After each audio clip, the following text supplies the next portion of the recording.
Greetings, everybody, and welcome to Conversations with Carp. I'm Steve Carpenter, Sports Information Director at Hutchinson Community College, and your host for this podcast.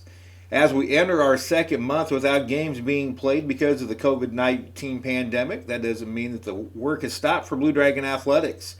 Already, we have heard from several head coaches, our athletic director, assistant athletic director, and academic advisor about the new normal and how this pandemic has changed the way we do things.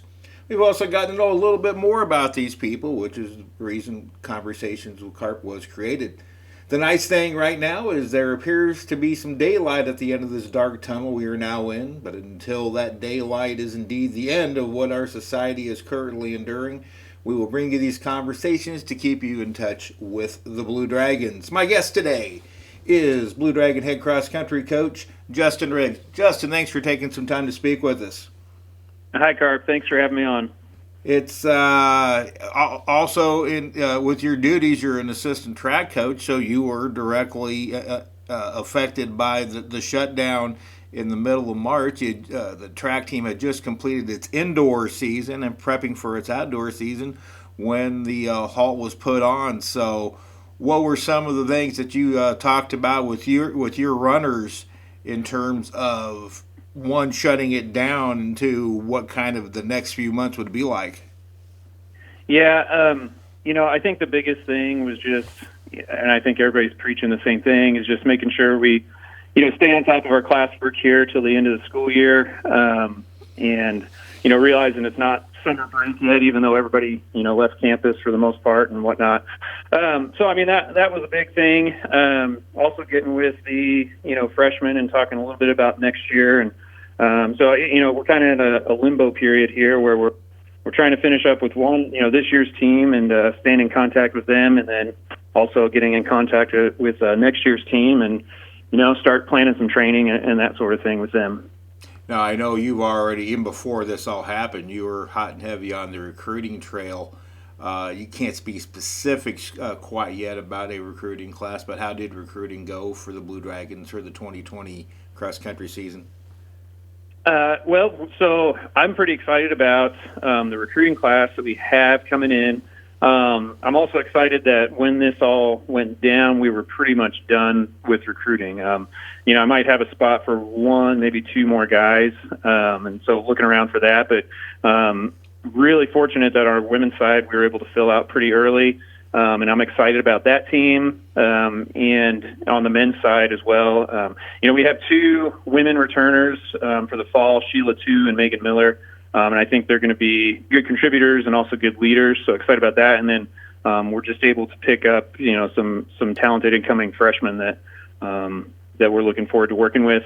And then on the men's side, we've got a bigger group of returners. I think I've got 5 or 6 sophomore guys coming back. So that's always really nice when you've got some experience, on your team from the sophomores. And so, assuming we can get everybody here in the fall, we'll be ready to go and hopefully have another good season. The 2020 season will be your 6th as head coach. You are also spent time as an assistant coach with the program, and you're also a Blue Dragon runner under Terry Masterson. And before Ryan Rhodes left, you guys, you two and John Onchitz were 3 coaches that all played here and then came back to coach here. So talk about that aspect a little bit of it, and just having that tie to Hutchinson Community College, both as a athlete and a coach. Yeah, I think it's neat. For me, I try to use that as a selling point. We have a lot of people on campus that went to HCC and are now back there working. And, that just speaks to the quality of the institution, that, people want to return and work here. So I think that's a good selling point for our school. And just personally, I grew up in this area, remember going to JUCO basketball games as a young kid in the national tournament, and it's always a big event. And, just love this community and try to do my part in leading the cross-country and distance program to, represent it well. Well, obviously the last couple of years, not only has your program represented well, you've represented at an elite level, especially on the men's side of things.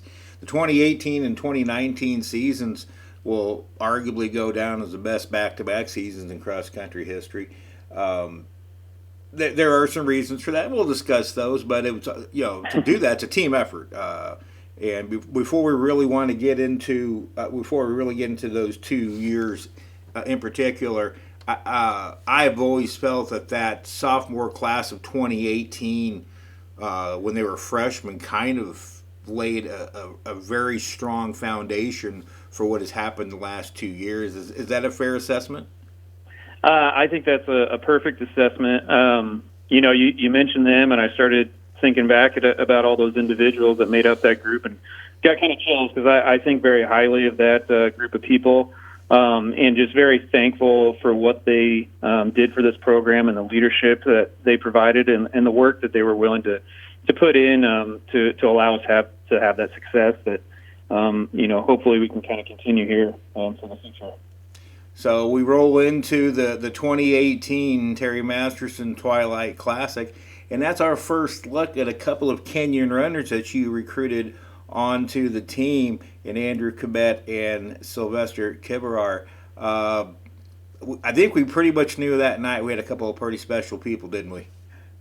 Yeah, we did. The cool thing about that was I remember Andrew, he considers himself more of a track runner, which he is in his own right. But I remember going into that meet, he was telling me, well, cross country, I'll do my best, but this is probably more Sylvester's thing. And then he just ran away with the meet, that night, and set the meet record and whatnot, and ran an incredible time. And then, went on to win nationals that semester. So it was just a cool experience, and had a lot of fun with those two guys. We've done a lot for this program, and very, very thankful for their contributions. 2018, the men's team won the Region 6 and Jayhawk West titles, placed 7th at the national championships. The women won the Region 6, won the Jayhawk West title, finished 3rd in the region. Andrew was the program's first national champion, that happening in 2018. You yourself were named the Region 6 Coach of the Year. Andrew was named the Region 6 and Central District Male Athlete of the Year. 2018 obviously very, very, very memorable. Then last year, not back to back, but Region 6 and Jayhawk West runners up for the men. The women were Jayhawk West runners up and 4th in the region, and Andrew and Sylvester really kind of cemented their place in the legacy of this program with top 5 finishes. Yeah, it's been a great 2 years here. Very enjoyable. As a coach to, get to be a part of that and everything. And, Andrew and Sylvester are going to be big shoes to fill. Hopefully we found a couple of guys to do that.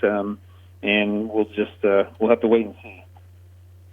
So just having those two in your program for 2 years, obviously they got a lot of headlines, but those headlines are attention grabbers for incoming recruits. They see runners like that run at an elite level. That has got to be nothing but a plus for you in recruiting. Is that correct?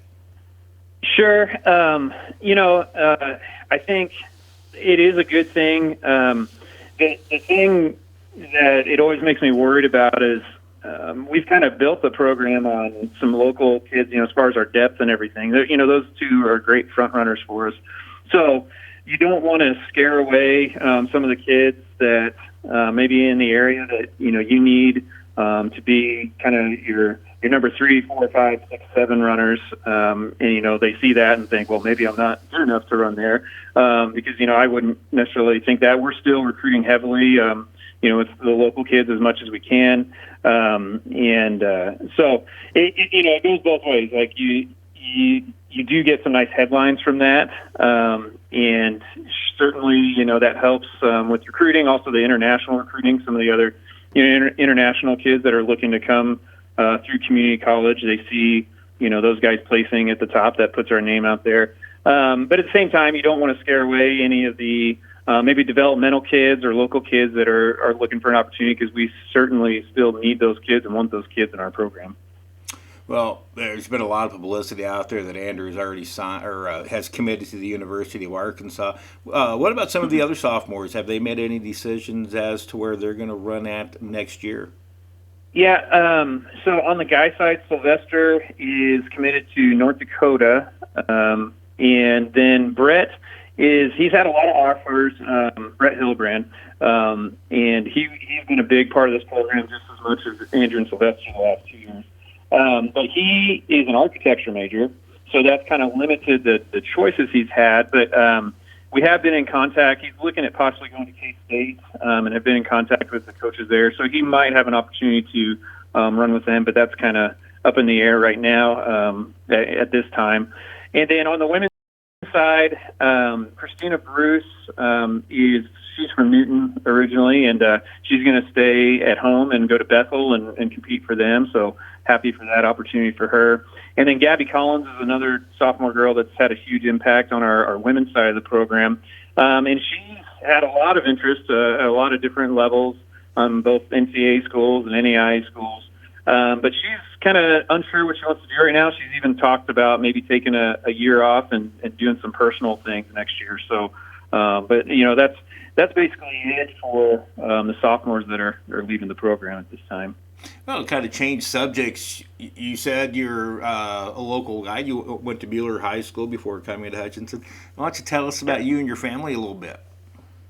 So actually married my high school sweetheart. So she's also a Buehler grad, Darcy, and she's awesome. She's the head children's librarian at the public library here. So we both are pretty involved with kind of our community organizations. And then we have 3 children. Atlas and Iris are twins. They're in kindergarten this year. And then our youngest daughter, Marco, is 3 and attends the HCC daycare there on campus. Probably to wrap things up, Justin, we have put together, and you're the leader of that, we have put together a pretty unique event in the Terry Masterson Twilight Classic, which is held out at Fun Valley each year. Again, it's run under the lights. You don't see too many cross-country meets ran under the lights, but that first year, it was an exceptional meet.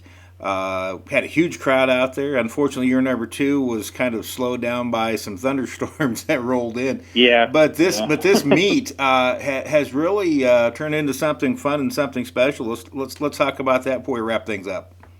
Yeah, so, it was kind of the reason we started that, I suppose, is, one, it's always really hot that time of year. And we had gone to some meets where we'd run on some Saturday mornings and had people, passing out because of the heat and that sort of thing. So I was looking for, something we could do to where we wouldn't have to race in the heat early on in the year. And then also just, sell a meet here that would be unique that we could get a good turnout to, because there's so many big meets anymore, and the universities put on these big meets, and that gets a lot of draw. So if you're a smaller school, I feel like if you don't put on a unique event, you're not necessarily going to get that great of a turnout. So that was kind of the 2 reasons we started that. But I believe it was the first cross-country meet of its kind in the state of Kansas. I know there's a high school meet that the year after they started up in Kansas City, similar event. But I had actually gotten the idea from a couple of meets around the country that have been doing this for a number of years, and just thought, we had the facility to pull it off, and it'd be a fun way to start the cross-country season. And so that's kind of where that came from. Right now, tentatively, the date is set for Friday, September 4th, and I'm still kind of waiting on some confirmation on from the Hutch Rec, because it is their facility to do that. But as soon as we get that, we'll probably send out meet information here pretty soon. All right. Well, I appreciate you taking some time to speak with us today. And, boy, if everything gets back on schedule, we look forward to the Masterson Classic and another solid year from Blue Dragon Cross Country. Thanks for taking some time, Justin. Yeah, thank you, Carp. Appreciate it. That was Justin Riggs, head cross country coach at Hutchinson Community College. And that'll wrap up another episode of Conversations with Carp. We'll talk to you again soon. So long, everybody.